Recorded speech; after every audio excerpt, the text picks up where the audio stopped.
देखा होगा कि जब भी हिंदुस्तान में कुछ अच्छा होता है, हमारी वैक्सीन नीति आप देख लीजिए, पूरे विश्व में हमारे वैक्सीन नीति को लेकर सराहना की गई, वैक्सीन मैत्री को लेकर सराहना की गई। किस प्रकार से हमने अपने देश में, इतने बड़े देश में 130 करोड़ जनता को हम वैक्सीनेट कर रहे हैं, उसमें भी किस प्रकार से हमारे देश को बदनाम किया जाए, हमारी वैक्सीन नीति को बदनाम की जाए, यह कुचेष्टा कुछ लोगों ने, कुछ संगठनों ने, कुछ संस्थाओं ने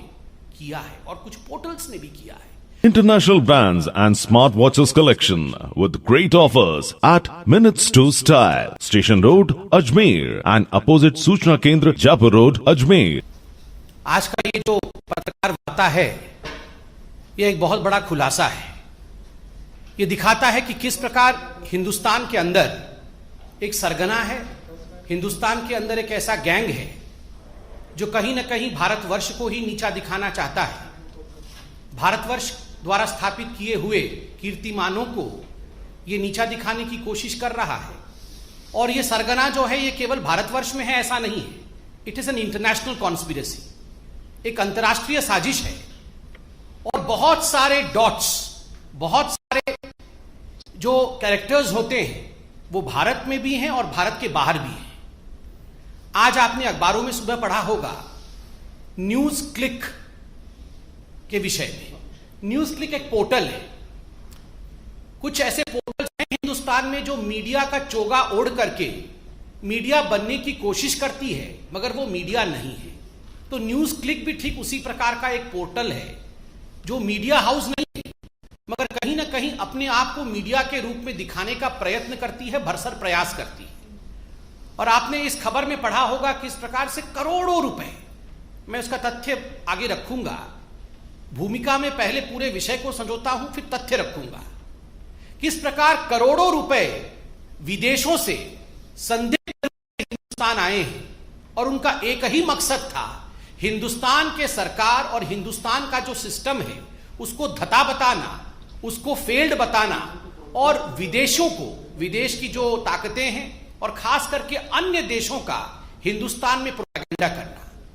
ये इस प्रकार का एक साजिश भारतवर्ष में चल रहा है। बंधुगण, आप सबने देखा होगा कुछ लोग अपने आप को एक्टिविस्ट कहते हैं, कई लोग इनको अर्बन नक्सल भी कहते हैं, माओइस्ट भी कहते हैं, ये लोग अपने आप को एक्टिविस्ट कहते हैं।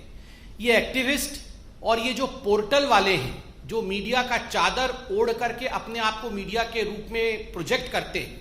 कुछ विदेशी ताकतें, उसके साथ साथ भारतवर्ष के मेन स्ट्रीम राजनेता भी कुछ ऐसे हैं जिनका एक बिल्कुल सरगना बना हुआ है, एक ग्रुप बना हुआ है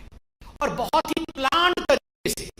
बहुत ही सामंजस्य के साथ ये काम करते हैं। और इनका मकसद होता है भारतवर्ष में अनरेस्ट फैलाना,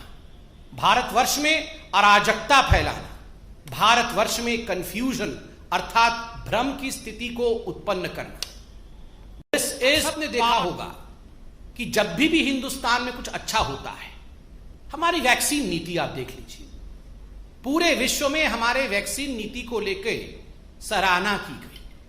वैक्सीन मैत्री को लेकर सराहना की गई। किस प्रकार से हमने अपने देश में, इतने बड़े देश में 130 करोड़ जनता को हम वैक्सीनेट कर रहे हैं, उसमें भी किस प्रकार से हमारे देश को बदनाम किया जाए, हमारी वैक्सीन नीति को बदनाम की जाए, यह कुचेष्टा कुछ लोगों ने, कुछ संगठनों ने, कुछ संस्थाओं ने किया है और कुछ पोर्टल्स ने भी किया है। आज समझ में आता है ये किस प्रकार से हो रहा था, फॉरेन फंडिंग के माध्यम से हो रहा था। सेंट्रल विस्ता, ये उदाहरण मैं आपको दे रहा हूं बंधुगण कि किस प्रकार एक सोची समझी साजिश चल रही है। सेंट्रल विस्ता जिसको लेकर सुप्रीम कोर्ट, हाई कोर्ट, हमारे माननीय कोर्ट ने कहा कि हमें किसी प्रकार की आपत्ति नहीं है, ये बहुत अच्छे प्रोजेक्ट्स हैं, इनको आगे बढ़ने चाहिए, मगर उसके बावजूद जिस प्रकार से कुछ लोगों ने जिद पकड़ करके in a stubborn manner they went ahead with their agenda of demeaning the Central Vista project. Friends, today we realise it was only because of the fact that foreign funding and foreign conspiracy was playing.